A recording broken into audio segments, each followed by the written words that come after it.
Foram mais de 7 horas de sessão lá na Câmara dos Deputados. Já falamos ao vivo com o repórter Felipe Igreja, que descreveu aqui como foi a votação do pacote que reúne um conjunto de medidas de combate à corrupção, texto que vai seguir para o Senado, inclusive. Os deputados aprovaram diversas modificações ao texto que saiu da comissão especial, incluíram temas polêmicos como a punição de juízes e membros do Ministério Público por abuso de autoridade. Rejeitaram a proposta que previa os acordos de leniência, casos celebrados pelo Ministério Público, uma espécie de delação premiada em que a empresa reconhece ali o crime em troca de uma redução de punição.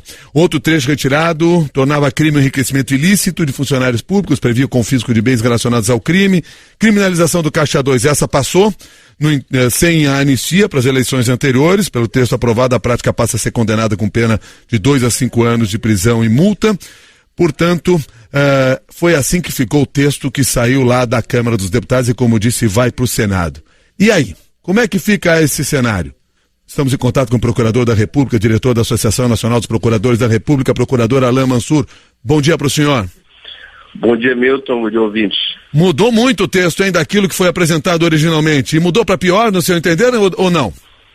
Exatamente, Milton, mudou muito, mudou para pior, né? Além de não aprovar várias das medidas propostas, né? Quer dizer, aprovaram somente pouquíssimas das medidas, ainda aprovaram uma medida de retaliação ao Ministério Público e ao Judiciário. Quer dizer, das 10 medidas se salvou muito pouca coisa e o pacote anticorrupção, na verdade, virou um pacote para favorecer a prática de crimes e de outras condutas ilícitas, já que tenta criminalizar, tentar retaliar condutas do Ministério Público e do Judiciário. Quando o senhor cita isso, o senhor está se referindo àquela medida que foi colocada no texto, mesmo depois do texto original ter sido aprovado, colocaram como emenda a punição de juízes e membros do Ministério Público por abuso de autoridade. Isso foi colocado sob a justificativa de que os juízes, os promotores públicos, os procuradores, não são diferentes de qualquer outro cidadão. Portanto, eles também têm se atingido aí caso sejam autoritários na medida que tomam, ou seja, caso abusem da sua autoridade. Como é que o senhor vê esse argumento? Exatamente, mas as 10 medidas, qualquer medida da legislação penal já se aplica normalmente ao Ministério Público e ao Judiciário. Quer dizer, se tivesse que fazer uma legislação específica, isso poderia ser também mais debatido. Essas medidas de retaliação ao Judiciário e ao MP não foram em momento algum trazidas nas audiências públicas, foram trazidas de uma forma surpreendente no momento final da votação do relatório da comissão das 10 medidas. E também os tipos previstos de punição a juízes e procuradores não traz tipos específicos, traz tipos abertos. Quer dizer, um juiz vai ficar, com base no que foi aprovado ontem na Câmara, vai ficar com muito receio de decidir casos importantes, casos graves, casos de repercussão de poder econômico e político, já que por alguma questão formal ele pode ser penalizado. Se de repente a decisão dele for reformada pelo Tribunal Superior e ele manteve alguém preso, por exemplo, e a decisão por alguma questão formal, por alguma questão de procedimento for reformada pelo Tribunal Superior, esse juiz pode ser punido.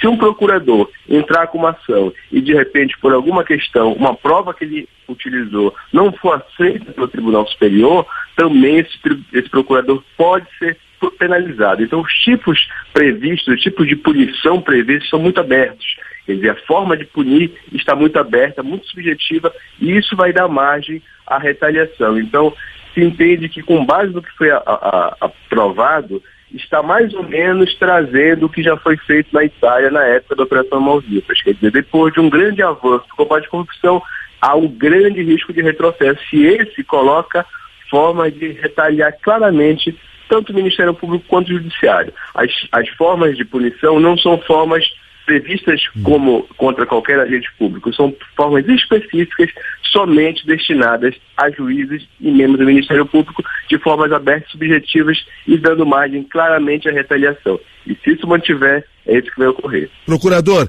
muitas pessoas que nos escrevem aqui, não só sobre essa questão, mas outras mudanças que foram feitas no texto original, perguntam se há possibilidade de uma revisão nisso. Quando chegar no Senado, será uma nova batalha? Exatamente, né? O Senado é uma nova casa, o Senado tem toda a legitimidade para rever isso, para reincluir medidas que foram retiradas. E o senhor acredita nessa possibilidade?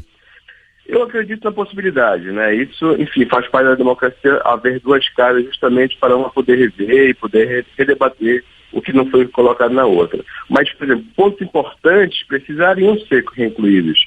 A prescrição a prescrição continua da forma perversa, trazendo impunidade. O crime de enriquecimento ilícito foi retirado também, uma grande perda.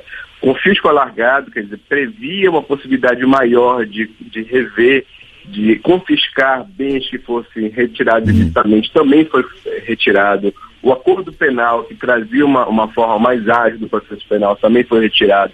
A agilização das ações de improbidade administrativa também foi retirada. Quer dizer, há várias medidas importantíssimas que traziam, na verdade, a base das 10 medidas que foram retiradas e acabaram por desconfigurar as 10 medidas. Quer dizer, o que foi aprovado ontem na Câmara, na verdade, não se reconhece como as 10 medidas, porque não tem a alma, não tem a estrutura e não tem os instrumentos para, de fato, combater a corrupção. Previram a punição ao caixador, de fato, previram, isso foi importante, mas os demais instrumentos penais que iriam servir para fortalecer, para melhorar o combate à corrupção, nenhum deles foi aprovado. E isso vai trazer, na verdade, uma grande desconfiguração das 10 medidas. Procurador Alain Mansur, obrigado pela sua gentileza. Um bom dia para o senhor. Obrigado, bom dia. Procurador da República, diretor da Associação Nacional dos Procuradores da República, Alain Mansur, conversou com você.